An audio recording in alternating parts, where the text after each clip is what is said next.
अमावस्या के दिन शंकर के मंदिर में जाकर शिव जी को जल चढ़ाकर जब कोई चंदन की 3 लाइन भगवान शंकर के शिवलिंग पर खींचता है, शंकर उसका हाथ पकड़कर उसका भाग्य लिखना प्रारंभ कर देते हैं। यहां तक शिव पुराण कहती है अगर चंदन नहीं है, अबीर नहीं है, गुलाल नहीं है, रोली नहीं है, कुछ भी तुम्हारे पास में नहीं है, शंकर जी को तुमने जल चढ़ाया, जल चढ़ाने के बाद अगर चंदन रोली हल्दी कुछ नहीं है तो भी अपने हाथ की 3 उंगलियों से शंकर के शिवलिंग पर जब आप 3 रेखाएं दिल से, हृदय से, भाव से बनाते हो तो भी शंकर भगवान हाथ पकड़कर तुम्हारे भाग्य की रेखा बनाना प्रारंभ कर देगा। भाग्य की रेखा बनाना प्रारंभ कर देगा। अब खींचो 3 लाइन। ब्रह्मा विष्णु महेश की 3 सलाखाएं जब शिव जी के शिवलिंग पर लगाई जाती है, यहाँ आशीर्वाद देकर ही जाते हैं। पहला चंदन बाबा के शिवलिंग पर, दूसरा गणेश जी पर चंदन की उंगली, तीसरा षडानंद कार्तिकेय पर चंदन की उंगली, चौथा अशोक सुंदरी पर चंदन की उंगली, 5वां जलाधारी पर चंदन की उंगली, 6ठा जो शिवलिंग का जल बह रहा है इसके ठीक विपरीत की ओर चंदन की उंगली, और 7वां चंदन नंदी के मस्तक के ऊपर जो 2 सींग लगे रहते हैं उस पर चंदन की उंगली। ये कब लगाई जाती है? या तो अमावस्या के दिन आपको लगता है कि हमारे पूर्वजों का उद्धार नहीं हुआ, हमारे पूर्वजों का कल्याण नहीं हुआ, कहीं अधोगति में कोई चला गया है, उसका बस एक बार, रोज नहीं जरूरत है। अगर अमावस्या के दिन प्रदोष के समय पर, प्रदोष का समय जानते हो ना, सूर्यास्त के समय जब होता है प्रदोष का समय, अगर घर का व्यक्ति एक घी का दीप लेकर उस जलाशय, नदी, तालाब, बावड़ी, कुआं, हेडपंप जो उसके पास में हो, जो जलाशय पास में हो, वहां पहुंचकर प्रदोष काल में दक्षिण की ओर दिया जो लगेगा उसमें बत्ती लंबी लगेगी, गोल बत्ती नहीं। कौन सी बत्ती? लंबी बत्ती। लंबी बत्ती जानते हो सब लोग? कपास की जो बाती होती है वो लंबी वाली, गोल बाती नहीं, फूल बाती नहीं, लंबी बाती। कपास की बाती को लंबा कर कर वो बाती घी के दिए में रखकर बाती का मुख दक्षिण का कर कर अगर दीप प्रज्वलित किया जाता है तो वो घर के पितर कभी बद्दुआ नहीं देते। उन पितर अमावस्या के दिन जो नदी, तालाब, बावड़ी, कुआं किसी भी एक जगह पर अपने पूर्वजों का नाम लेकर शाम के समय पर दिया लगाएगा, ये मेरा विश्वास कहता है उसके लिए कुबेर भंडारी भंडार जरूर भरेगा, पितृ भंडार भरेंगे। 7 चावल के दाने, या तो पीपल, बेलपत्र, आंवला, बटवृक्ष या फिर शिवालय, 7 चावल के दाने आप इन जगह में से कहीं पर भी अगर आप समर्पित कर देते हैं तो उसके बाद आप जो जिंदगी जी रहे हैं और 3 महीने फिर आप अंदाजा लगाकर देखना कि आपने जो 7 चावल के दाने इन स्थान पर अगर आपने समर्पित करे तो उसका फल पितरों को मिला कि नहीं मिला, और उसका फल हमें प्राप्त हुआ कि अगर आप शिव जी को एक कटोरी में पंचामृत बनाकर ले जाते हैं, दूध, दही, शहद, घी, शक्कर, ये सब मिलाकर यदि आप लेकर जाते हैं और ले जाकर भगवान शंकर के सामने समर्पित करते हैं, एक बेलपत्री अशोक सुंदरी, अभी तक आपने जो बेलपत्री चढ़ाई है अशोक सुंदरी के ऊपर, डंडी का मुख जहां से पानी बहता है उस ओर रखा जाता है। पर जब हमें ऐसा लग रहा है कि हमारे पितृ भूखे हैं या हमारे पूर्वज प्यासे हैं या उनको भाग नहीं मिल रहा, इसलिए मेरा कोई काम नहीं हो रहा, इसलिए शिव राजी नहीं हो रहा है, तो ये बेलपत्री के भाग को बदल दिया जाता है। ये बेलपत्री अशोक सुंदरी की जगह पर जब चढ़ाया जाता है तो ये पत्ती का जो भाग है जहां से पानी बहता है उस ओर रखा जाता है, और ये डंडी का भाग शिवलिंग की ओर रखा जाता है। और यहीं पर भगवान शंकर को जो तुम पंचामृत बनाकर लेकर गए हो वो पंचामृत चढ़ाया जाता है, और वही पंचामृत थोड़ा सा शिवलिंग पर चढ़ा दिया जाता है। उसके बाद में पितृ पूर्वज जल की आस नहीं रखते, न भोजन की आस रखते हैं, क्योंकि शंकर उनको तृप्त कर देते हैं, शिव उनको पूर्ण कर देते हैं। अपने जिनके यहाँ पितृदोष होता है, काल सर्प दोष होता है, वास्तु दोष होता है, उनको ज्यादा कुछ नहीं करना होना। महाराज एक बेल का फल लीजिए, क्या लेना है? बेल का फल, बेलपत्री का जो फल होता है उसको ले लो, उसके अंदर का जो गुर्दा होता है, अंदर का जो भाग होता है उसको निकाल लीजिए और उस बेल के फल में आटा सेक कर उसमें शक्कर मिलाकर उसको उसके अंदर भर लीजिए।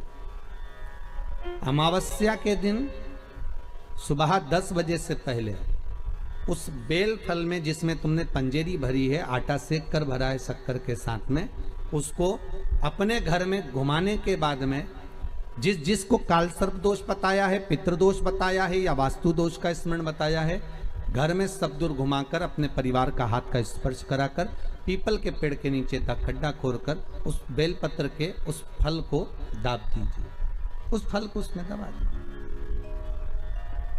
महाराज केवल एक अमावस्या करना रहता है, पितरों के दोष से मुक्ति मिलती है और हमारे घर के कार्य सफल होना प्रारंभ हो जाते हैं। कार्य की सफलता होती है, कार्य में सफलता प्राप्त होने लगती है। हम तो घर में यदि क्लेश उत्पन्न हो जाता है, का धन, आपकी प्रॉपर्टी, आपकी जमीन, आपका प्लाट, आपका दुकान, आपका पैसा, यदि किसी ने कब्जा कर लिया और छोड़ नहीं रहा, प्रत्येक अमावस्या के दिन पीपल के वृक्ष के नीचे जाकर 2 दीप लगाइए घी के।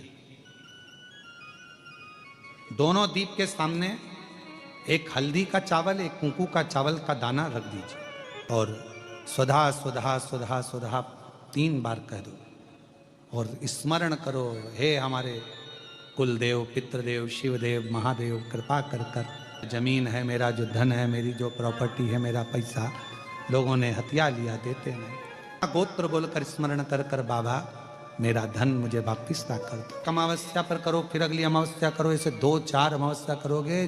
जिसने ले रखा है वो खुद सोचेगा कि मुझे क्या हुआ कि मुझे देना है, उसका पैसा चुकाना है, धन रखेगा नहीं।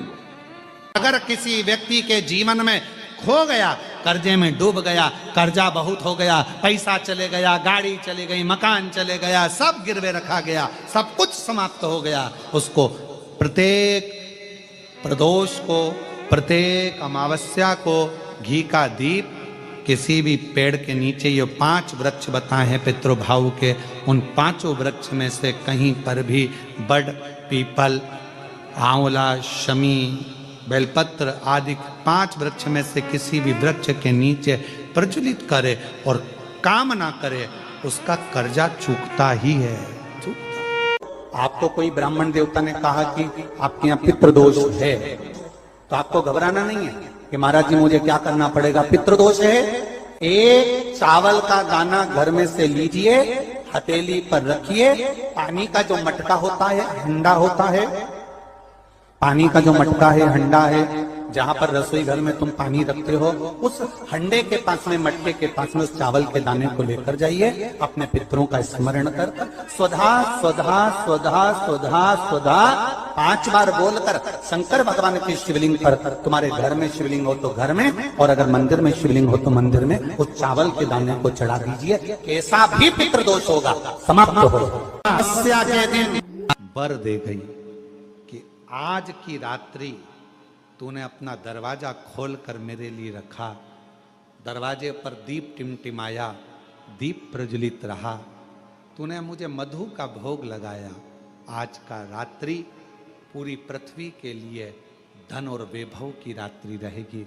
अमावस्या के दिन व्यक्ति जो भगवान शंकर को बेलपत्र जब समर्पित करता है और बीच की पत्ती पर चंदन लगाकर, मध्यस्थ जोड़ पर शहद लगाकर शिव को जब समर्पित करता है, तो उसका भाग्य कितना भी विपरीत चल रहा हो, उसकी किस्मत की रेखा कितनी भी विरोधी, कितनी भी विपरीत चल रही हो, वो अपने आप से बच जाती है, अपने आप से। पहला चंदन बाबा के शिवलिंग पर, दूसरा गणेश जी पर चंदन की उंगली, तीसरा षडानंद कार्तिकेय पर चंदन की उंगली, चौथा अशोक सुंदरी पर चंदन की उंगली, 5वां जलाधारी पर चंदन की उंगली, छठा जो शिवलिंग का जल बह रहा है इसके ठीक विपरीत की ओर चंदन की उंगली, और 7वां चंदन, नंदी के मस्तक के ऊपर जो 2 सींग लगे रहते हैं उस पर चंदन की उंगली। ये कब लगाई जाती है? या तो अमावस्या के दिन आपको लगता है कि हमारे पूर्वजों का उद्धार नहीं हुआ,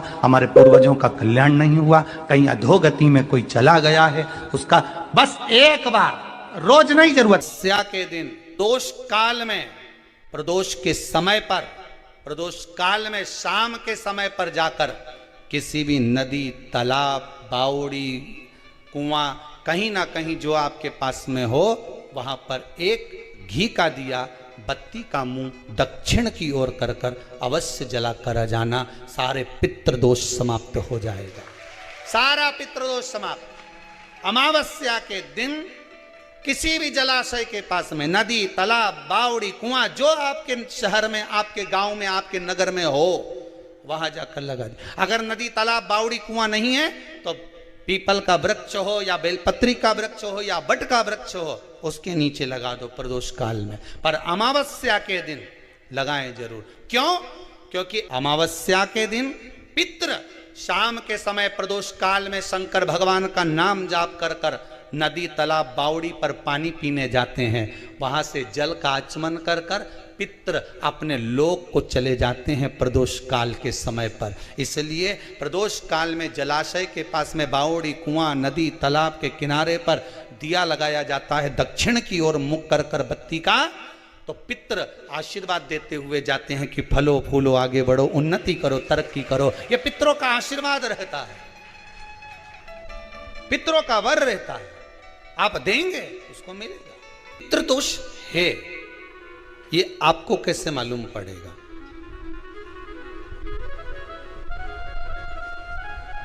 पितृ भूखे हैं, इसका तो वर्णन हमने पहले कर दिया कि रात्रि को जब आप सोने के बाद में 1-1.5 घंटे बाद अगर आपकी नींद खुल जाए, 1 घंटा 1.5 घंटा आप सो लिए, उसके बाद जो नींद खुली तो 1-1.5 घंटे तक अगर आपको नींद नहीं आ रही है, रात्रि को सोने के बाद में 1 घंटे बाद जब उठे तो आपको प्यास लग गई, भूख लगने लगी, प्यास लगने लगी कि मेरे को पानी पीना पड़ेगा, घबराहट हो रही, पानी पीना पड़ेगा। 1-1.5 घंटे सोने के बाद अचानक नींद खुले और आपको प्यास लगे, समझ लेना आपके पितृ भूखे हैं और प्यासे हैं, भूखे और प्यासे हैं, उनको जल की जरूरत है। किसी भी नदी में, सरोवर में, कुंड में, बावड़ी में, तालाब में, आप तीर्थ में जाकर जब स्नान करते हैं तो स्नान करने के बाद एक काम का नियम बना लो कि अपने हाथ की अंजलि में जल लेकर अपने पूर्वजों को देना है। प्यासे रहते हैं, भाग मांगते हैं, प्राप्त करना।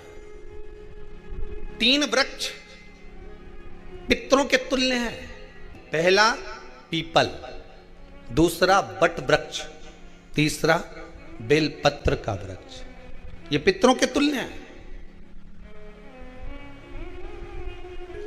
अगर आपको रात्रि में नींद नहीं आ रही है, ऐसा लगता है कि रात्रि को 1 घंटा 1.5 घंटा सोने के बाद कुछ गलत गलत विचार आने लगते हैं, नींद सुबह 3 बजे तक, 4 बजे तक नहीं आती, 4 बजे के बाद फिर नींद आती है, तो एक प्रैक्टिकल जरूर कर कर देखना। एक प्रैक्टिकल करने में क्या जाता है, प्रयास करने में क्या कुछ जाता है क्या? प्रैक्टिकल कर कर देखना कि कहीं सियोर वाला महाराज झूठ तो नहीं बोल रहा है।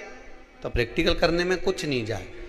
1 लोटा पानी लो, उसमें थोड़ा सा कच्चा दूध डाल लीजिए, श्राद्ध पक्ष चल रहा है, बेलपत्री का पेड़ या पीपल का पेड़ या बट का पेड़, इन पेड़ के नीचे ले जाकर उस दूध को दोपहर में सुबह 10 बजे से लेकर 12 बजे के बीच में ले जाकर चढ़ा दीजिए। रात्रि को फिर ना आपको प्यास लगेगी, ना भूख लगेगी, नींद एक बार लगी तो सुबह ही खुलेगी। प्रैक्टिकल करने में क्या जाता है? पानी डालने में तुम्हारा कुछ जाएगा? अरे बोलो तो सही, प्रैक्टिकल करने में क्या जाता है? कुछ भी नहीं बिगड़ेगा। ये तो बस जल डालोगे तुम्हारा ही कुछ अच्छा हो सकता है, बाबा की कृपा।